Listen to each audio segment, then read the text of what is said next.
Hello guys, myself Basant Baret, I am lead trainer fire and safety from Jipsa. और आज का जो हमारा वीडियो है वह है एचएससी इंजीनियर की जो रिस्पॉन्सिबिलिटी होनी चाहिए एक इंसिडेंट या एक्सीडेंट इन्वेस्टिगेशन के दौरान। तो आज हम बात करेंगे कि एक एचएससी इंजीनियर या एक सेफ्टी ऑफिसर की क्या ड्यूटी बनती है जब उसके इंडस्ट्री में जो एक एक्सीडेंट इन्वेस्टिगेशन का प्रोसेस होता है।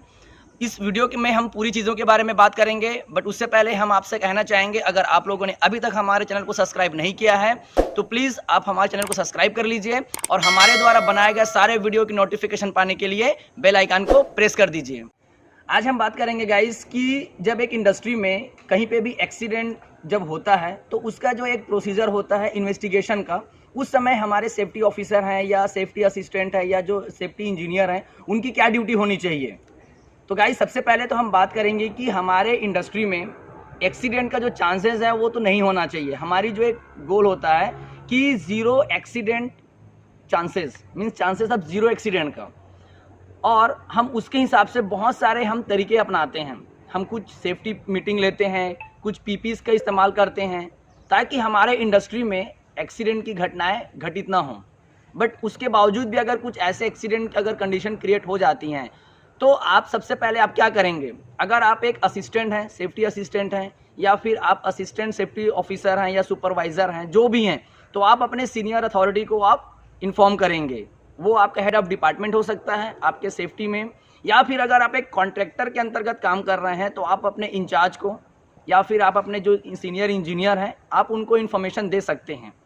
अगर आप एक इंडस्ट्री के खुद एचओडी हैं, हेड ऑफ डिपार्टमेंट हैं, तो आप अपने नीचे काम करने वाले लोगों से या आपके जो भी ऑफिसर हैं, सुपरवाइज़र हैं, आप उनको कुछ गाइडलाइन दे सकते हैं ताकि जब उनके साइट में कोई ऐसा एक्सीडेंट अगर घटित होता है, एक्सीडेंट अगर क्रिएट होता है, कंडीशन क्रिएट होता है, तो वो कौन कौन सी चीज़ों के बारे में जानकारी रखें। आइए हम उसके बारे में जानकारी लेते हैं।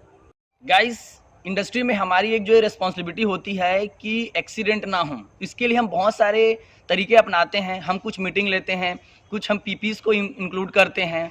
उसके बावजूद भी अगर ऐसा कोई एक्सीडेंट हो जाता है तो हमारी एक जिम्मेदारी बनती है कि हम 24 आवर के अंतर्गत या 48 आवर के अंतर्गत हमें वो जानकारी हमारे हाई अथॉरिटी को देनी होती है। उसके बाद हमारा जो अगला स्टेप होता है वो होता है accident investigation. Guys, accident investigation का जो प्रोसेस होता है वो हम इसलिए करते हैं क्योंकि एक लीगल रिक्वायरमेंट होती है और ये हमें इंडस्ट्री में करना ही होता है। इसलिए हम जो अगला प्रोसीजर में आएंगे वो होगा हमारा एक्सीडेंट इन्वेस्टिगेशन। इसमें हमारी सबसे पहले जो रिस्पॉन्सिबिलिटी होती है कि जिस एरिया में हमारा एक्सीडेंट हुआ है उस एरिया को हम क्या करेंगे, बैरिकेशन टेप की मदद से या फिर बैरिकेशन चेन की मदद से हम उस एरिया को पूरा क्या करेंगे, बैरिकेड कर देंगे ताकि कोई भी अनऑथराइज्ड पर्सन उस एरिया में एंटर ना करे। तो ये हमारी पहली रिस्पॉन्सिबिलिटी बनती है एक सेफ्टी ऑफिसर की, सेफ्टी सुपरवाइज़र की, या हमारे जो भी एचएससी ऑफिसर हैं। गाइस, इसके बाद हम क्या करेंगे, हम उस एरिया का पूरा ऑब्जर्वेशन करेंगे, कुछ फिजिकली तरीके से और कुछ हम अपने जो भी उस एरिया के जो भी एम्प्लॉयज़ हैं, वर्कर हैं, उनसे हम कम्युनिकेट करेंगे। कम्युनिकेट में हम उनसे कुछ इंटरव्यू लेंगे, उसके उनकी बातों को, उनकी स्टेटमेंट को हम रिकॉर्ड करेंगे। साथ ही साथ उस जगह का जहाँ पे ये एक्सीडेंट हुआ है उस जगह का कुछ हम स्नैप भी लेंगे। ये हमें आगे मदद करेगी जब हम इस पे आगे प्रोसेस में आएंगे। तो ये कुछ ऐसी प्रोसीजर रहेंगे जिसको हमें एक्सीडेंट इन्वेस्टिगेशन के दौरान करना रहेगा। आगे गाइस, इसमें हम क्या करेंगे, हमारे जो भी डॉक्यूमेंटेशन वर्क है उसे भी हमें चेक करना रहेगा। लाइक हमारे परमिट है, इसको भी हमें चेक करना बहुत ज़रूरी है कि परमिट उस साइट के लिए लिया गया है कि नहीं लिया गया है। जिस जगह पे हमारे वर्कर्स काम कर रहे थे उस जगह के लिए एप्रोप्रिएट पीपीस जो हैं हमारे अकॉर्डिंग टू वर्क, क्या वहाँ पे वो पीपीस इन्वॉल्व थे कि नहीं थे, उनका इस्तेमाल किया जा रहा था कि नहीं किया जा रहा था। ऐसे बहुत सारे प्रोसीजर होंगे जो हमें वहाँ पे करने होते हैं और हमारे सामने एक चेकलिस्ट आते हैं, मींस एक हमारे पास एक्सीडेंट इन्वेस्टिगेशन का रिपोर्ट रहेगा। उस फॉर्म को हमें फिल करना होता है जो कि हम जो स्पॉट है जो हमारा एक्सीडेंट क्रिएट हुआ है, कंडीशन बने हैं, उस जगह पे हम जाएंगे और उस फॉर्मेट को हम फिल करते हैं जिसमें बहुत सारी जानकारी दी होती है।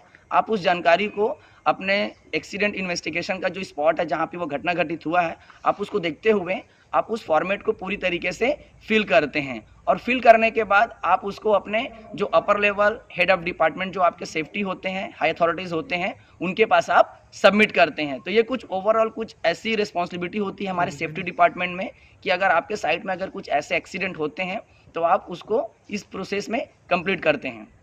गाइस, हमने ओवरऑल अभी एक्सीडेंट इन्वेस्टिगेशन के बारे में जाना कि जहां पे हमारी कुछ जिम्मेदारियां बनेगी, कुछ रिस्पॉन्सिबिलिटी बनती है। आगे हम एक नेक्स्ट प्रोसीजर हम बात करेंगे गाइस कि एक सेफ्टी ऑफिसर या जो सेफ्टी डिपार्टमेंट का जो भी ऑथराइज पर्सन है, अगर उसके साइट में अगर कोई भी ऐसा अगर एक्सीडेंट क्रिएट हुआ है, कंडीशन क्रिएट हुआ है, तो बहुत सारे ब्लेम आप पे लगते हैं। तो आप कुछ ऐसे डॉक्यूमेंटेशन है जिसको आप अपने पास रेडी कंडीशन पे रख सकते हैं और आप अपने आप को ब्लेम लगने से बचा सकते हैं, जिसमें आज हम जानेंगे कि जिसमें सबसे पहला है आपका परमिट। यस गाइस, हम बात कर रहे हैं परमिट के बारे में कि जिस जगह पे ये एक्सीडेंट हुए थे उसके लिए आपने सही तरीके से परमिट लिया गया था कि नहीं लिया गया था, वो परमिट की जानकारी आपके पास है कि नहीं है। गाइस, उस परमिट की जानकारी आपके पास होनी भी चाहिए। साथ ही साथ जिस जॉब में आपके वर्कर एम्प्लॉय इन्वॉल्व हुए हैं, क्या उसके लिए आपने उनको टीबीटी लिया है कि नहीं लिया। टीबीटी मतलब टूल बॉक्स टॉक, जिसे हम लोग पेप टॉक भी कहते हैं।